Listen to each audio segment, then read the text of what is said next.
Digital age మీడియాకి స్వాగతం. నేను మీ సుందరమోహన్ రెడ్డి.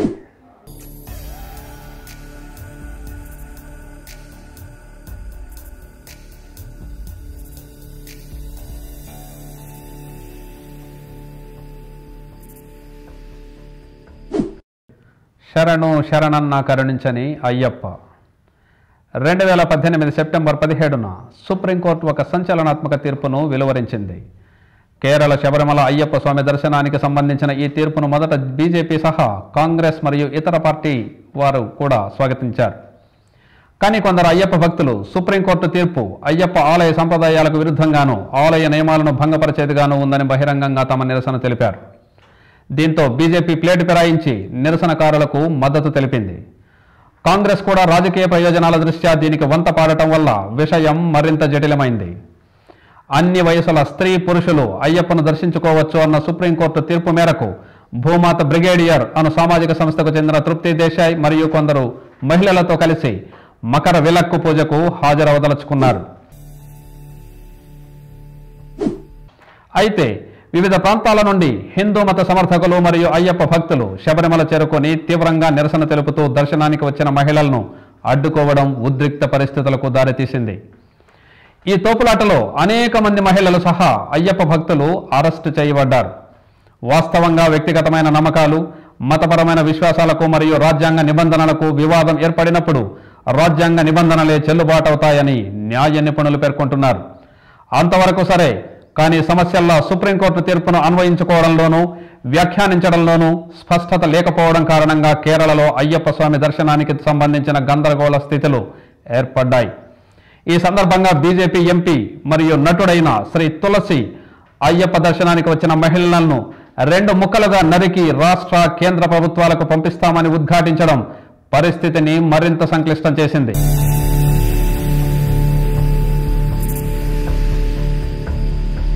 అంతేకాకుండా శ్రీమతి స్మృతి ఇరానీ, అమిత్ షా వ్యాఖ్యలు అయ్యప్ప భక్తులకు అండగా ఉంటామని ప్రకటించడం వల్ల అగ్నికి ఆజ్యం పోసినట్లయింది. Sanitary napkins steeped in menstrual blood and walk into a friend's home, you would not. And would you think that it is respectful to do the same when you walk into the house of God?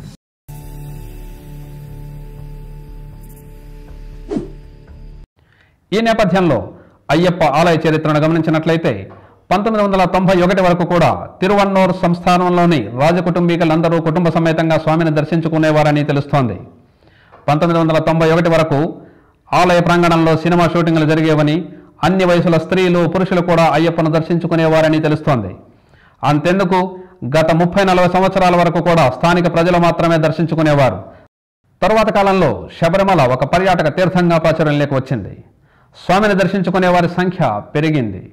Sabarimala దట్టమైన అటవీ ప్రాంతంలో ఉండడం కారణంగా భద్రత దృష్ట్యా కావచ్చు, ఆలయ పూజారులు అయ్యప్ప దర్శనం నుంచి మహిళలను మినహాయించాలని దాఖలు చేసిన పిటిషన్ మేరకు 1991లో కేరళ హైకోర్టు తీర్పు ప్రకారం మహిళలను ఆలయంలోనికి అనుమతించడం లేదు. 2007లో బీజేపీ ఆర్ఎస్ఎస్ వర్గాల వారు 1991 కేరళ హైకోర్టు తీర్పు రాజ్యాంగంలోని సమానత్వ భావన స్ఫూర్తికి విరుద్ధంగా ఉందని దాఖలు చేసిన ప్రజా ప్రయోజన వ్యాజ్యంపై సుదీర్ఘకాలం పాటు జరిగిన వాద ప్రతివాదనల తరువాత గత సెప్టెంబర్ నెలలో సుప్రీంకోర్టు తీర్పును ప్రకటించింది. మొదట తీర్పును స్వాగతించిన బీజేపీ తరువాత ప్లేట్ ఫిరాయించడానికి కారణం కేరళలో ఏర్పడిన గందరగోళ పరిస్థితి నుండి హిందూ ఓట్లు కైవసం చేసుకోవాలని చూసింది. ఈ సందర్భంలో అమిత్ షా అవసరమైతే రాజ్యాంగ శక్తిని ఉపయోగించైనా కేరళ ప్రభుత్వాన్ని గద్దె దించడానికి వెనకాడం అని చెప్పడమే దీనికి ప్రబల నిదర్శనం. అదేవిధంగా ప్రగతిశీల శక్తులుగా చెప్పుకునే వామపక్షాలతో పాటు కాంగ్రెస్ పార్టీ కూడా తమ రాజకీయ ప్రయోజనాలు ఆశించి బీజేపీని అనుసరించాయన్నది నిజం. అయితే స్థానిక ఎన్నికల్లో అధికార పక్షమే అధిక స్థానాలను కైవసం చేసుకోవడంతో బీజేపీ పథకం పారలేదు. వాస్తవంగా ఆగస్టులో వచ్చిన వరదలకు కేరళ రాష్ట్రం అతలాకుతలమైంది. ఆ సమయంలో కేంద్ర ప్రభుత్వం తగిన సహాయం అందించకపోగా బయట నుండి కూడా సహాయం అందనీయలేదు.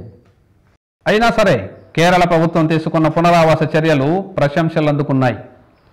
అంతేగాక స్త్రీ పురుష సమానత్వము మరియు సామాజిక సంస్కరణల పట్ల తమ చిత్తశుద్ధిని చాటుటకు కేరళ ముఖ్యమంత్రి శ్రీ పినరయ్ విజయన్ నేతృత్వంలోని జనవరి 1, 2019 నాడు వనితా మతిల్ పేరిట ఉత్తరాన కాసర్గఢ్ నుండి దక్షిణాన తిరువనంతపురం వరకు 650 కిలోమీటర్ల పొడవున ఏర్పాటు చేయబడిన మహిళా మానవహారంలో బాలికలు, ఉద్యోగులు, రాజకీయ ప్రముఖులు సహా 40 లక్షలకు పైగా మహిళలు పాల్గొన్నారు.